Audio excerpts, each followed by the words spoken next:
شروع اللہ کے نام سے جو بڑا مہربان نہایت رحم کرنے والا ہے۔ سامعین محترم، السلام علیکم۔ آباد بغداد کا نامی گرامی چور تھا۔ کوئی شریف آدمی اس کا نام سن کر انتہائی نفرت کا اظہار کیے بغیر نہ رہتا تھا۔ وہ اپنے پیشے میں ایسا ماہر تھا کہ 20 چوریاں کرنے کے باوجود قانون کی گرفت میں نہیں آیا تھا، لیکن آخر کب تک ایک دن حکام نے اسے گرفتار کر ہی لیا۔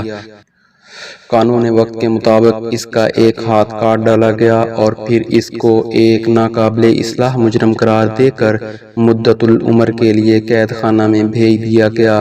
اہل عرب اب اس کا ذکر ہتھکٹے شیطان یا ایک ہاتھ کے شیطان کے نام سے کرتے تھے۔ 10 برس کی طویل زندگی قید خانہ میں بسر کر کے ایک دن ابن سابات کسی طرح بھاگ نکلا اور قید خانہ سے باہر آتے ہی اپنے قدیم پیشہ کو از سر نو شروع کرنے کا ارادہ کر لیا۔ ایک ہاتھ کے نقصان اور قید و بند کی طویل پرصعوبت زندگی نے اس کے مزاج اور کردار پر ذرا برابر اثر نہیں ڈالا تھا۔ آزادی کی فضا میں سانس لیتے ہی چوری کی خواہش نے اسے بے تاب کر دیا اور رات کا اندھیرا پھیلتے ہی وہ اپنی مہم پر چل کھڑا ہوا۔ ادھر ادھر پھرتے 3 پہر رات گزر گئی، لیکن اس کو کسی مکان میں داخل ہونے کا موقع نہ مل سکا۔ آخر اسے ایک حویلی نظر آئی جس کے چاروں طرف دور دور تک سناٹا تھا۔ اس حویلی کے وسط میں ایک بہت بڑا پھاٹک تھا۔ ابن سابات پھاٹک کے پاس پہنچ کر رک گیا اور سوچنے لگا کہ اندر جانے کے لیے کون سا راستہ اختیار کیا جائے۔ اسی سوچ بچار میں اس کا ہاتھ پھاٹک پر جا پڑا۔ وہ یہ دیکھ کر حیران رہ گیا کہ دروازہ اندر سے بند نہیں تھا۔ اس نے آہستگی سے دروازہ پیچھے کی طرف دھکیلا اور اندر داخل ہو گیا۔ یہ ایک وسیع احاطہ تھا جس کے چاروں طرف کمرے بنے ہوئے تھے اور وسط میں ایک بڑا کمرہ تھا۔ ابن سابات اس بڑے کمرے کے دروازے کی طرف بڑھا۔ اسے یقین تھا کہ یہ کسی بڑے امیر یا سوداگر کا مکان ہے۔ جو ہی اس نے دروازے کو ہاتھ لگایا وہ بھی پھاٹک کی طرح فوراً کھل گیا۔ کمرے میں داخل ہو کر اس نے ادھر ادھر نظر دوڑائی تو اس کو قیمتی ساز و سامان سے بالکل خالی پایا۔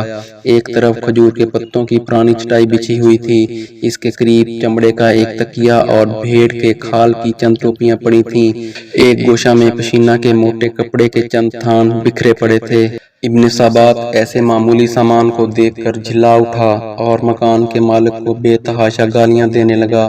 اس احمق نے اتنے بڑے مکان میں کیسا گھٹیا کپڑا اور سامان رکھا ہوا ہے۔ بہرحال مکان سے خالی ہاتھ جانا اسے منظور نہ تھا۔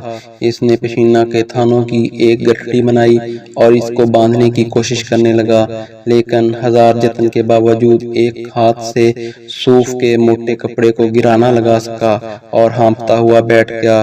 عین اس وقت دروازہ کھلا اور ایک شخص ہاتھ میں چراغ لیے کمرے میں داخل ہوا۔ خوف اور دہشت سے ابن سابات کے جسم پر لرزہ طاری ہو گیا۔ اس نے داخل ہونے والے آدمی کو دیکھا۔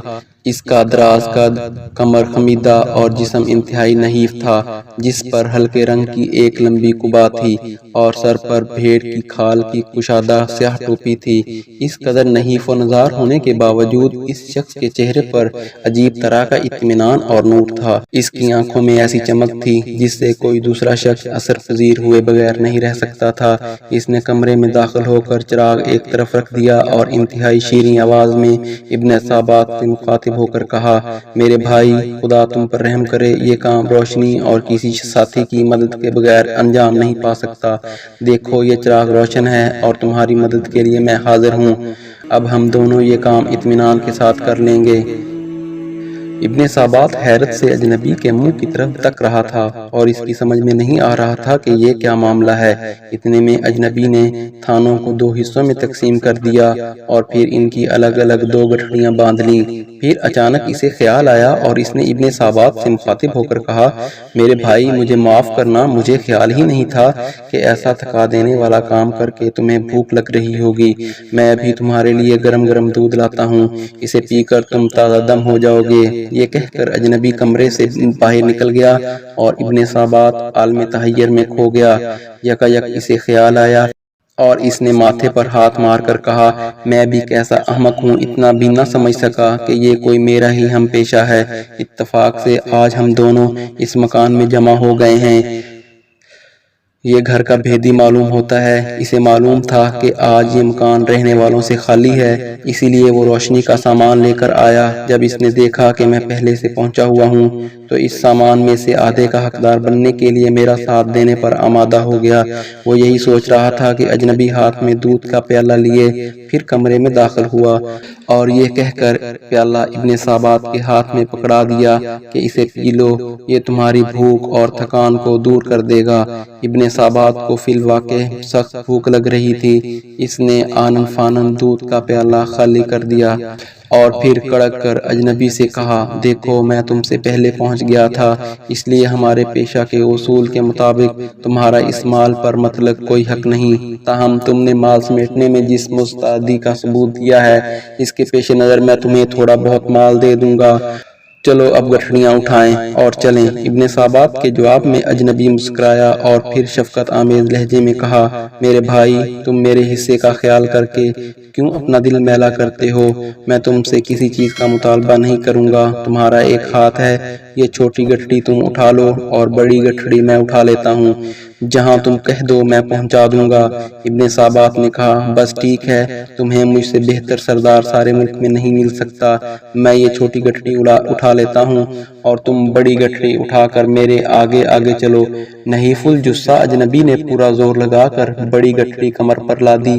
اس کی خمیدہ کمر اس کے بوجھ سے اور بھی خمیدہ ہو گئی اور وہ آہستہ آہستہ قدم اٹھاتا ابن سابات کے آگے آگے چل پڑا، لیکن ابن سابات کو بہت عجلت تھی کیونکہ رات بہت تیزی سے ختم ہو رہی تھی۔ وہ بار بار اجنبی کو ٹوک دیتا کہ تیز چلو۔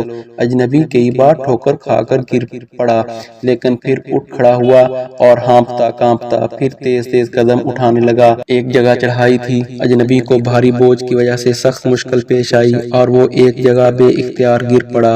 ابن سابات نے اس پر گالیوں کی بوچھاڑ کر دی اور پھر اس کی کمر پر زور سے ایک لاد رسید کی۔ اجنبی جوں توں کر کے اٹھ کھڑا ہوا اور ابن سابات سے معذرت کرنے لگا۔ ابن سابات نے گٹھڑی پھر اس کی پیٹھ پر رکھ دی اور دونوں چلتے چلتے شہر سے دور ایک پرانے کھنڈر میں جا پہنچے جہاں ابن سابات کی پناہ گاہ تھی۔ وہ اپنی گٹھڑی باہر رکھ کر کھنڈر کی دیوار سے اندر کود گیا اور اجنبی نے دونوں گٹھڑیاں باہر سے اندر پھینک دیں۔ اس وقت چاند کی روشنی میں ابن سابات نے اطمینان سے اجنبی کے چہرے پر نظر ڈالی جو اس کے سامنے کھڑا ہانپ رہا تھا۔ اس نے محسوس کیا کہ اجنبی کے چہرے سے نور کی شعاعیں پھوٹ پھوٹ کر نکل رہی ہیں۔ یکا یک وہ ملکوتی تبسم کے ساتھ یوں گویا ہوا، میرے بھائی یہ مال تمہیں مبارک ہو، اس مکان کا مالک میں ہی ہوں اور یہ مال تجھے خوشی سے بخشتا ہوں۔ افسوس کہ میں تمہاری خاطر خواہ خدمت نہیں کر سکا بلکہ راستے میں اپنی کمزوری اور سستی کی وجہ سے تمہارے لیے پریشانی کا باعث بنا، خدا کے لیے مجھے معاف کر دو۔ اچھا اب میں تم سے رخصت چاہتا ہوں، خدا حافظ۔ اجنبی یہ کہہ کر تیزی سے شہر کی طرف روانہ ہو گیا، لیکن اس کے الفاظ خنجر بن کر ابن سابات کے سینے پر پیوست ہو گئے۔ سیاہ کاری کے اس پتلے کے دل و دماغ کو اجنبی کے محیر القول حسن سلوک نے جھنجھوڑ کر رکھ دیا۔ وہ سوچ رہا تھا کہ دنیا میں ایسے انسان بھی ہوتے ہیں، میں نے اسے کیا سمجھا اور اس کے ساتھ کیا سلوک کیا اور اس نے میرے ساتھ کیا سلوک کیا۔ یہ سوچتے سوچتے اس کا دماغ معاف ہو گیا، ضمیر کی خلش نے اسے بے چین کر دیا اور سپیدہ سحر نمودار ہوتے ہی اجنبی کی تلاش کے لیے نکل کھڑا ہوا۔ اب اس کے دل میں کسی کا خوف نہیں تھا، بس یہی آرزو تھی کہ اس اجنبی کے قدموں پر سر رکھ دے۔ رات والا مکان ڈھونڈنے میں اسے کوئی دقت نہیں ہوئی۔ اس کے باہر کھڑے ہو کر ایک شخص سے پوچھا، یہ کس تاجر کا مکان ہے؟ اس شخص نے حیرت سے اس کی طرف دیکھا اور کہا، میاں تم مسافر معلوم ہوتے ہو، یہاں کسی تاجر کا کیا کام؟ یہ تو شیخ جنید بغدادی کی قیام گاہ ہے۔ ابن سابات نے یہ نام سن رکھا تھا لیکن شیخ کا صورت آشنا نہ تھا۔ پھاٹک سے اندر داخل ہوا اور دیکھا کہ سامنے والے بڑے کمرے کا دروازہ کھلا ہے اور چٹائی پر تکیہ سے سہارا لگائے وہی رات والا اجنبی بیٹھا ہے اور اس کے سامنے 30-40 آدمی مؤدبانہ انداز میں بیٹھے ہیں۔ ابن سابات ٹھٹک کر وہیں کھڑا ہو گیا۔ اتنے میں مسجد سے اذان کی آواز آئی، لوگ اٹھ کر کھڑے ہوئے۔ جب وہ سب چلے گئے تو شیخ بھی اٹھے۔ جو ہی انہوں نے دروازے کے باہر قدم رکھا، ابن سابات روتا ہوا ان کے قدموں پر گر گیا۔ انفعال کے آنسوں نے اس کے دل کی ساری سیاہی دھو ڈالی تھی۔ شیخ نے نہایت محبت اور شفقت سے اس کو زمین سے اٹھایا اور گلے لگا لیا۔ ابن سابات کے دل کی دنیا اب بدل چکی تھی۔ دوسروں نے جو راہ برسوں میں نہیں دیکھی تھی، ابن سابات نے دو چند لمحوں میں طے کر لی۔ وہ شیخ کے حلقہ ارادت میں داخل ہو گیا اور ان کے فیض صحت سے ہتھ کٹے شیطان کے بجائے شیخ احمد ابن سابات بن گیا اور اہل اللہ میں شمار ہوا۔ جس شخص کو 40 سال تک دنیا کی ہولناک سزائیں نہ بدل سکیں، اس کو ایک مرد خدا کے حسن اخلاق اور قربانی نے چند ساعتوں میں خاصان خدا کی صف میں شامل کر دیا۔